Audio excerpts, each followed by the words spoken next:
Hey guys, this is Josh here with Trillium Wild Edibles, and today I want to continue the series on foraging wild plants responsibly. And today I wanted to finish up the walking.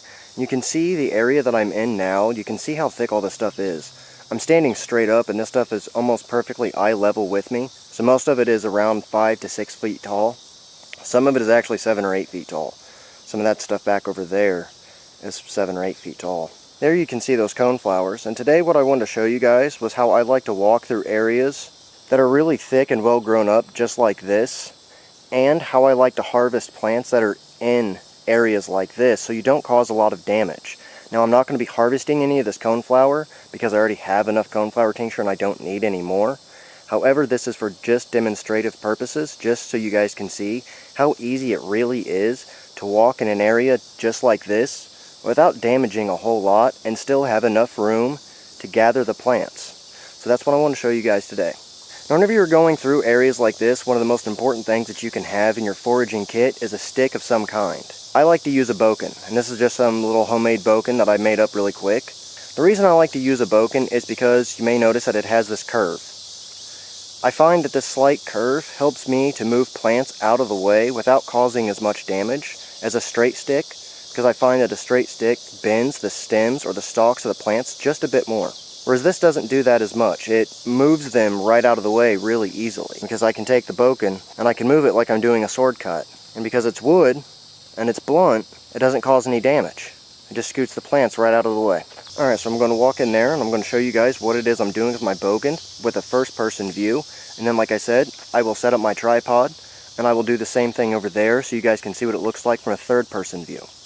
This should give you guys a really good idea of how to use a stick and how to walk through areas like this without causing as much damage.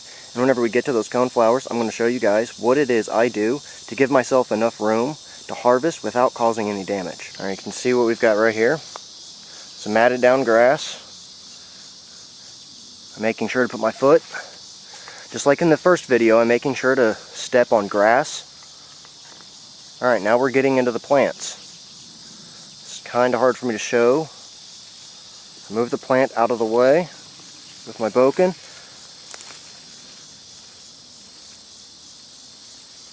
And I take one step in. Now this is going a lot slower than it would be.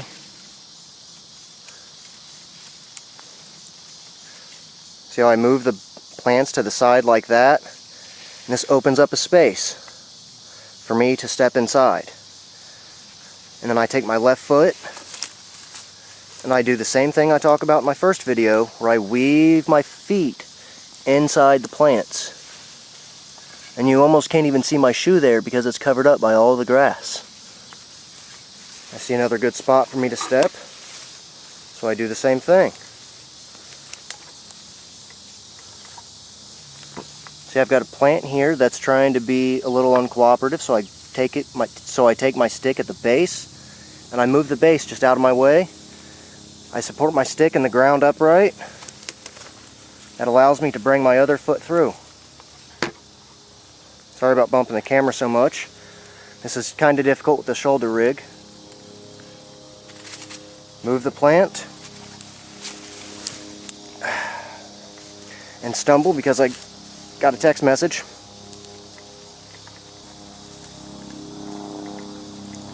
We just continue to move the plants. Sometimes you get caught up on them, like I'm getting caught up a little bit right here. Had a vine in my way. Alright. We are almost to the coneflowers. Again, I moved the plants with my boken. And I step right inside here. Alright. We have reached the coneflowers. And ow, something's biting my ankle like crazy. But we have reached the coneflowers. Now, if you were going to harvest the coneflower, the thing you want from the coneflower is its root. So whenever you're surrounded by all of this stuff grown up 3 to 5, 6, sometimes 7 foot tall, you wonder how you're going to get in here and harvest without causing a lot of damage. I'll show you that in just 1 second. I have to take the camera off of my shoulder rig. And I'll show you what the ground looks like around me right now, because I've got my 2 feet right in this one little area. And you can see where I've walked. Of course, things have been matted down, but most of the tall plants that were surrounding the grass are still upright. None of those have been smashed down by me walking through. And right now where I'm standing, the only plants that I'm smashing is grass. I'm not smashing any other plant at all. Now to get to the roots of these, obviously you're going to need just like a small trowel. These roots really aren't that deep, and they're usually only a couple inches in length and maybe about an inch in diameter at most from my personal experience. However, as you can see, there are usually quite a few coneflowers that like to grow right next to each other. So you've got to kind of be careful so you don't pull up too many roots, because whenever I make tincture, I only need 2 roots from 2 plants. That's all I ever use. That gives me 6 ounces of tincture, and that is enough for me and my family to last for 2 years. So 2 plants, 2 years, 1 year per plant if you're making tincture out of it. So it goes a long way. So let's say we were going to harvest this one, we would just follow the plant down. Here's a plant in the way. I'm just using my arm, just like a stick, just to move it right out of the way. And I make sure as I go to squat down, I try to squat straight down, right in the small little circular area that I've made for myself. And I didn't make it by smashing anything, I made it just by walking. I didn't have to smash any plants, all I had to do was move them. And here all you want to do is you want to just move the stuff out of the way. And you can see right here we were finding the base of the plant where it goes into the soil right there. And then at this point all you would do is you would just take your trowel and you could just move some of this dead grass out of the way just like that, just in the front. And then if you go to put your trowel in there, all you need to do is just dig a small little section out like this. And after you get the root out, you are good to go. Then you can just stand straight back up and you can turn around and be on your way because you've got your coneflower or whatever it is that you were trying to harvest. And if you were going for leaves or flowers, you obviously wouldn't have to worry about any of that. You could just come out here and pluck them as you needed. And here you can see where I'm standing. I don't know how well this is all picking up because I can't see my LCD screen too well. But hopefully you can see it's not a very large area that's been smashed. And now the next important thing is for me to step in the exact same spots that I did before. Of course, here's where I almost fell, so this is a little bit more damaged. But you may see the only thing that I really kind of somewhat damaged is a dandelion leaf. One dandelion leaf, which that's not a big deal. Those things are everywhere. They're a noxious weed. But I've caused no damage to any possibly protected plants or any plants that are highly valuable for medicine. And you can see here where I've walked. So we're just going to step in the exact same spots that I did before. Exact same footsteps. And I'm doing the exact same thing with the plants. Just moving them out of my way. And I'm walking very slowly.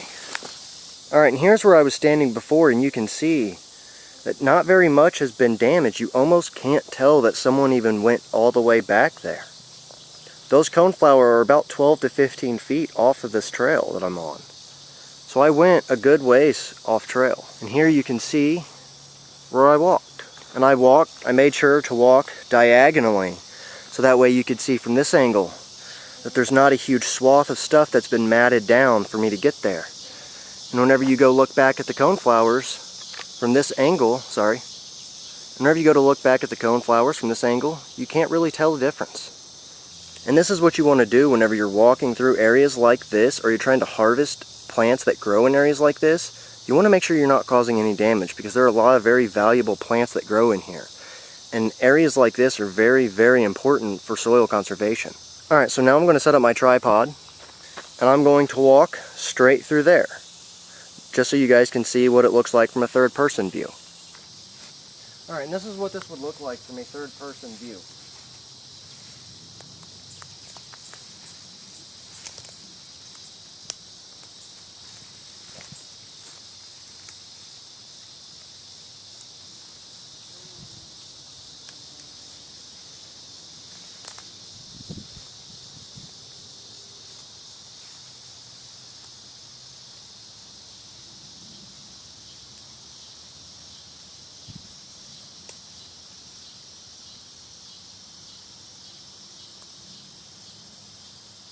You're a spider I ain't gonna mess with. You're gross, dude. God, you're gross.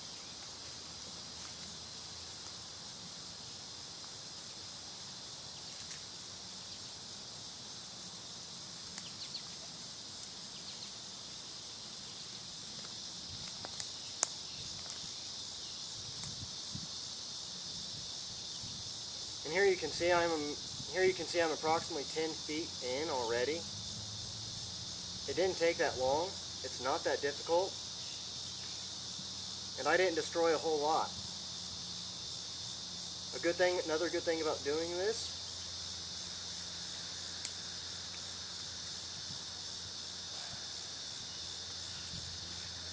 is you can tuck down.